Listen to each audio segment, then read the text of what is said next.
TamWeek is an annual challenge organised by local bike clothing brand Ornot that involves climbing the iconic Mount Tam multiple times over a 5-day period. I do each climb on a different bike and end each day at a different classic bar in Marin.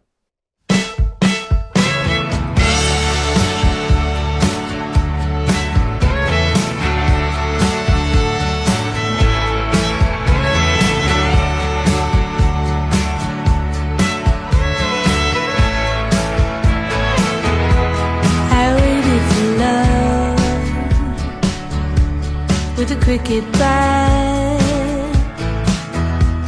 I got what I want, and a kick that flies. You know what I'm like, you don't deserve it. Baruka's soft, but just deserves. She kept it out to show the world, and now it's sad like a mother.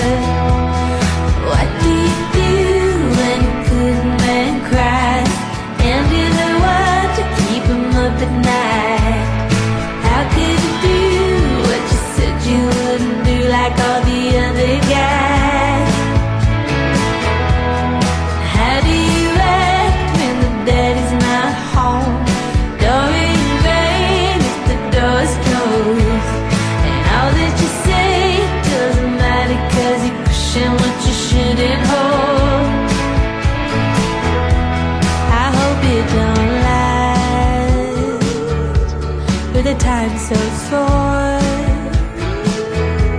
I hope that I pass and to get reborn. Life never changed, but Lord, I'm trying to put people's mess. Don't mind Diana, all of my jokes are tied to pants because the sky just like their mother.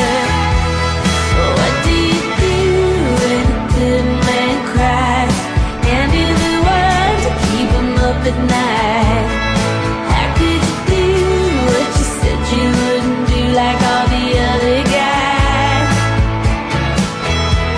And how do you act when the daddy's not home? Darling, great if the door's closed. And all that you say doesn't matter 'cause you're pushing what you shouldn't hold.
This is the second year of Ornot's TamWeek.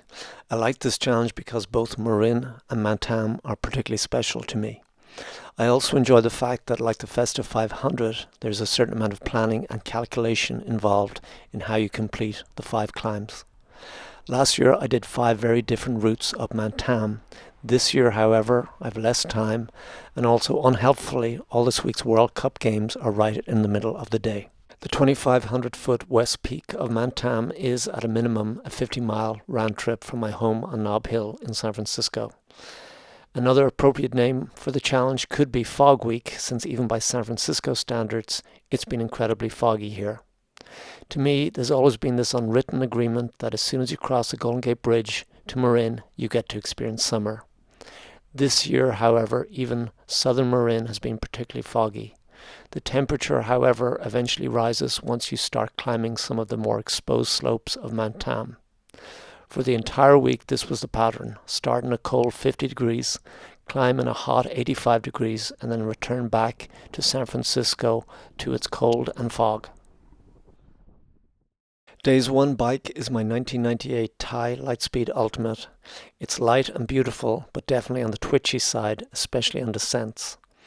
I just got back from a 1200k in Ireland where my bike had 35mm tyres, so looking down at these 23mm tyres is a little disconcerting. My route today starts in the redwoods of Mill Valley, but before the final push to the summit, I take a brief detour to the Tamalpais Mountain Theatre, which was originally built by the Civilian Conservation Corps in the 30s. There's been many performances here over the years, but I have a particular interest in all things counterculture and Summer of Love related. Someone recently left a comment about a now-forgotten concert that happened here exactly 1 week before the famous Monterey International Pop Festival. The Monterey Festival was in mid-June 1967 and is often cited by many as the rock concert that kicked off San Francisco's iconic Summer of Love. Interestingly, the Fantasy Fair and Magic Mountain Music Festival here on Mount Tam had many of the same performers, including The Doors, Jefferson Airplane and The Byrds, and was attended by a massive crowd, in this case 30,000 people. It's just a few hundred feet further up to the west peak of Mount Tam and the ruins of the old Cold War Air Force Station. I always think it looks a little like the Marin version of an ancient Mayan temple up here. For my first bar, the original plan was the Buckeye, but it didn't open until 4, so I headed to Smitty's on Sausalito's Caledonia Street.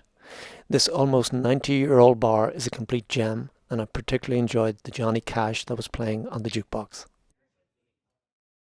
Day 2 is a rigid Litespeed Owl Hollow mountain bike from 1997. I love this bike, it's fast, and with its 2.1-inch tires, you can take it anywhere. Today's route is the dirt and sometimes rocky trail that follows the old railway that went to the top of Mount Tam. Billed as the crookedest railroad in the world, this 8-mile track even had a tavern at the top of the mountain. Sadly, since the early 30s, there's little trace left of either the rail line or the tavern. Fortunately, the West Point Inn still exists. I can't recommend this place enough. You can't drive here, you have to hike or bike. I've stayed here twice over the years, both times with my son Senan, once when he was 10 and last year before he left us to go off to culinary school. It's such an experience to see the sunset and sunrise from up here on Tam. The inn is basic, however it's not expensive and it's relatively easy to get a reservation. After completing climb number 2, I head down the mountain to bar number 2, the Buckeye Roadhouse. Interestingly, on the way to the Buckeye is what remains of another roadhouse. The old fireside dates back to 1916 and has a particularly colourful reputation. Back in the day, this seedy bar hosted famous people like Janis Joplin, Clint Eastwood and North Beach's Carol Doda. In the 80s, it was used as a location for adult films, and in the early 2000s, when it was being converted into a community centre, multiple Native American bodies were found under the floorboards. Apparently, the original structure had been built on an ancient burial ground.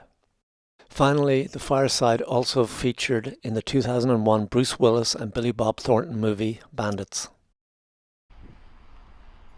The Buckeye is definitely on the other end of the sophistication spectrum. It's a classic American roadhouse that opened in 1937, the same year the nearby Golden Gate Bridge was completed. Everyone was very friendly. I met an older regular who described it as a combination of the bar Cheers and the town hall of Sausalito. The Swiss owner behind the bar was particularly happy because Switzerland had just knocked Colombia out of the World Cup earlier that day. My Carbonframes road bike is 31 years old and was the bike I used for my first Paris in 2019. It's extremely comfortable and predictable downhill despite having the same wheels and 23mm tyres as my twitchy Litespeed road bike. I didn't get on the road until the late afternoon, so I needed to take the shortest route up Mount Tam. I've been thinking a lot about the different terms and classifications we use for bars and how they've changed over time. First of all, whatever happened to the term tavern? Back in the day, it seemed like most bars were called taverns. As I mentioned, I just got back from Ireland. When I grew up there, all the bars were pretty similar. Mostly utilitarian yet comfortable affairs that typically served only 3 beers on tap: Guinness, Harp and maybe Smithwick's. Now sadly, with the decline of drinking culture, many bars have closed in Ireland, and the ones that remain are now called old man bars by the younger generation. Back in California, we use the term dive bars frequently to describe the type of establishments that I prefer. Basically, classic bars that are down to earth without any hint of preciousness. Strangely, while I use the term dive, I always feel it's a little disrespectful to the bar owners. Another term I think about on this ride is roadhouse. It's a distinctly American term and is used to describe bars that are near highways, mostly serving travellers and requiring a car to reach. Anyway, that brings me to the 2 a.m. club in Mill Valley. I've watched this town change dramatically since the 90s and had assumed that it was now gentrified beyond repair. But I recently visited the 2 a.m. club on a Friday night. It completely restored my faith that bars were alive and kicking in Marin. The place was hopping and was full of old school Marin characters having a great time. Day 4, it's my steel 1986 Serotta with a pretty paint job. After my Carbonframes, it is my most comfortable older bike. It also gets the most compliments despite the less than ideal green hoods that I recently added. Again, today I'm really pressed for time because I want to see the France versus Morocco quarterfinal. I bumped into a few friends who are also doing TamWeek near the summit. I've ridden with Ash, Matt, Ian and Jeff a number of times and always enjoy their company and general positivity about all things bikes. My plan was either Gestalt in Fairfax or the Silver Peso in Larkspur, but because I was running so late, I returned to Smitty's for the last 30 minutes of the game. Another thing I love about this bar is its history of serving the many liveaboards and misfits who started coming to Sausalito in the 1950s, starting with the Beat generation.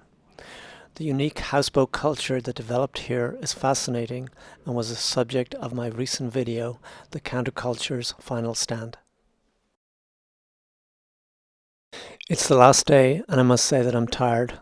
My day 5 bike, a titanium Mosaic gravel bike, was still sitting in its box from my trip to Ireland. After a surprisingly successful and hassle-free reassembly, I was on the road by 11, my earliest departure yet. I've always liked old things, with most of my bikes being from the 90s. I was, and still am, what you would call a retro grouch. However, after my beloved Landshark got destroyed by a Tesla, I went out and purchased the most modern bike that the payout allowed. What's amazing is I instantly fell in love with this bike and all its tech. I can't believe that me, of all people, is saying this, but disc brakes, wireless shifting, one-by and tubeless are definitely worth the hype. Of all the things I like, however, is its ability to take wider tires. This bike can do anything that my other 4 bikes can do, and as a result I must say that I find myself using my older bikes much less. After bumping into more people on the summit doing the challenge, I made my way to the Silver Peso for the Spain versus Belgium quarterfinals.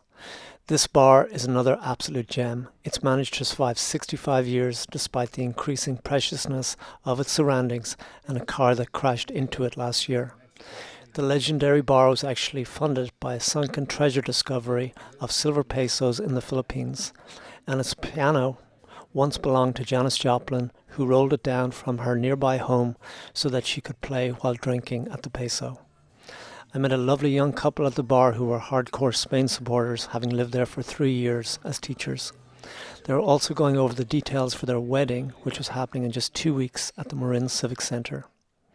Later that evening, I was so tired that I took the bus instead of riding to the Ornot TamWeek after party and raffle. Would you believe I ended up winning the main prize? Thanks so much to Ornot for another successful TamWeek and my new carbon wheels. Thanks for watching. Please like, subscribe and join the BikeEveryHood Strava Club.